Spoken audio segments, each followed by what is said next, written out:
একবার মুসা আলাহিসাল্লাম আল্লাহর কাছে আবদার করলেন, হে আল্লাহ, আমি আমার কওমের সবচাইতে বড় গুনাহগার বান্দাকে দেখতে চাই। পরের দিন সকালে মুসা আলাহিসাল্লামকে এক ব্যক্তিকে দেখানো হলো যে তার বাচ্চাকে নিয়ে জঙ্গলের দিকে যাচ্ছিল।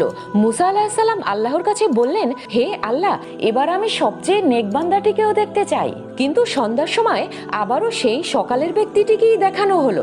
মুসা আলাহিসাল্লাম আল্লাহকে প্রশ্ন করলেন, এটা কি হলো? তখন আল্লাহ তাআলা বললেন, ওই ব্যক্তির ছেলে তাকে প্রশ্ন করেছে, বাবা, জঙ্গলের চেয়ে বড় কি?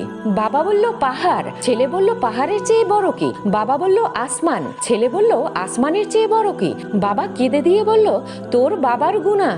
ছেলে বলল, গুনার চেয়ে বড় কি? বাবা খুশি হয়ে বলল, আমার আল্লাহর রহমত আর ক্ষমা। আল্লাহ তাআলা ইজ্জতের সাথে বললেন, হে মুসা, ওই ব্যক্তির অনুশোচনা এবং আমার প্রতি অগাধ বিশ্বাসে আমি এতটাই খুশি হয়েছি যে তাকে গুনাহগার থেকে নেক বান্দা বানিয়ে দিয়েছি। সুবহানাল্লাহ।